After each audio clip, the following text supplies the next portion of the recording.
ఇప్పుడు మనము వోచర్స్‌ని ఎలా ఇంపోర్ట్ ఇంకా ఎక్స్‌పోర్ట్ చేయాలో చూద్దాము టాలీ ప్రైమ్‌లో. సో, ఎందుకు ఇలా ఇంపోర్ట్ చేసుకోవాలి, ఎక్స్‌పోర్ట్ చేసుకోవాలి వోచర్స్‌ని, లెడ్జర్స్‌ని అని డౌట్ రావచ్చు. సో, ఒకటే కంపెనీలో మనం లెడ్జర్స్, వోచర్స్ ఎంటర్ చేస్తూ ఉంటాం గదా!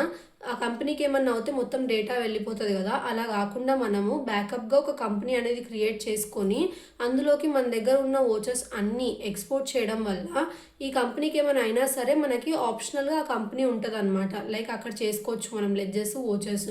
అందుకే మనం ఏం చేస్తాం బ్యాకప్‌గా ఒక కంపెనీ క్రియేట్ చేసుకొని మన దగ్గర ఉన్న డేటానంతా అక్కడికి ఎక్స్‌పోర్ట్ చేస్తాము. అలా చేయడం వల్ల మనకి ఈ డేటా అనేది అంటే మన కంపెనీ డేటా మిస్ అయినా లేదంటే ఏమన్నా ఎర్రర్స్ అయినా సరే అప్పుడు అది బెనిఫిట్ అవుతదనమాట. యూజ్ చేసుకోవచ్చు.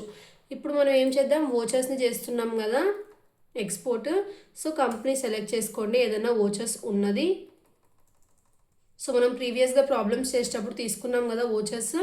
సో, వోచర్స్ డే బుక్‌లో ఉన్నాయి చూడండి ఇక్కడ. ఫస్ట్ డే బుక్‌లోకెళ్ళి చెక్ చేసుకోండి వోచర్స్ ఉన్నాయా లేవా అని చెప్పి.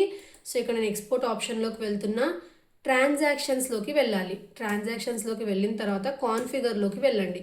వెళ్ళి షో మోర్ ఆప్షన్‌ని తీసుకొని ఇక్కడ మీరు ఏం చేయాలి డిఫాల్ట్ XML ఇవన్నీ అలానే ఉంచేసేయాలి. ఇంకా ఇక్కడ సి డ్రైవ్లో ఉంది కదా మనం డి డ్రైవ్ తీసుకుందాము. సో, డి డ్రైవ్ తీసుకొని నేను సేవ్ చేస్తున్నా. తర్వాత నేమ్ ఇచ్చుకోవాలి. సో, నేమ్ ఏమి ఇస్తున్నా అంటే నేను వోచర్ కరెక్ట్ అని ఇస్తున్నా. So, voucher correct dot XML అనేది ఇస్తున్నా ఫైల్ నేమ్ ఇచ్చి 2 టైమ్స్ ఎస్కేప్ చేస్తున్నా. చేసిన తర్వాత ఎక్స్పోర్ట్ అనే ఆప్షన్ ఉంది. ఎక్స్పోర్ట్ అనే ఆప్షన్ని ప్రెస్ చేయండి. అయిపోయిన తర్వాత ఇప్పుడు ఏం చేయాలంటే కొత్త కంపెనీని క్రియేట్ చేయాలి. సో, కొత్త కంపెనీని క్రియేట్ చేసి అప్పుడు ఆ కంపెనీలోకి ఈ వోచర్స్ అన్ని ఇంపోర్ట్ చేసుకోవాలి.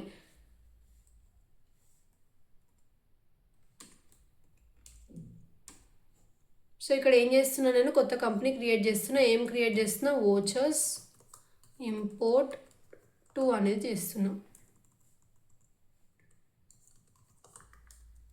సో, వేసాక ఇక్కడ మనం తెలంగాణ అని టైప్ చేసుకోవాలి.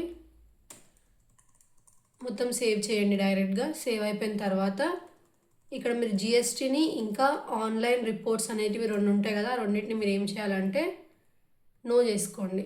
జిఎస్టీని ఎనేబుల్ చేయొద్దు. ఎందుకంటే ఇప్పుడు మనం చేసేదానికి జిఎస్టీ అవసరం లేదు కాబట్టి డైరెక్ట్గా సేవ్ చేసుకోండి. ఇలా సేవ్ అయిపోయిన తర్వాత ఇప్పుడు డే బుక్లోకి వెళ్ళి చెక్ చేయండి. చూడండి కొత్త కంపెనీ కదా ఎలాంటి వోచర్స్ కూడా లేవు. సో, ఇప్పుడు మనం ఇంపోర్ట్ చేసుకోవాలి. సో, ఇంపోర్ట్లోకి వెళ్ళి ట్రాన్సాక్షన్స్లోకి వెళ్ళి XML ఫార్మాటే డి డ్రైవ్లోనే ఇక్కడ మనం ఏం తీసుకున్నాం ఫైల్ నేమ్ వోచర్ కరెక్ట్ తీసుకొని ఇంపోర్ట్ చేయాలి.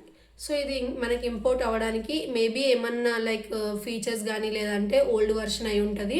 మీరు ఒకసారి ట్రై చేయండి. ట్రై చేస్తే ఇక్కడ డైరెక్ట్గా మీకు ఏమవ్వాలి వోచర్స్ అనేటివి డే బుక్లోకి వచ్చేసేయాలి. సో, వచ్చాయా లేవా నాకు చేసి చెప్పండి. నా దగ్గర ఏమైనా ఫీచర్స్ డిజేబుల్లో ఏమైనా ఉన్నాయనుకుంటా మేబీ అందుకే రావట్లేదు. బట్ ఇదే ప్రొసీజర్ అనమాట వోచర్స్ని ఇంపోర్ట్ ఇంకా ఎక్స్పోర్ట్ చేయడానికి. సో, ఇది మనకి వోచర్స్ ఎలా ఇంపోర్ట్ చేయాలి, ఎక్స్పోర్ట్ చేయాలనేది వీడియో. నెక్స్ట్ వీడియోలో ఇంకొక టాపిక్ చూద్దాము. Thanks for watching.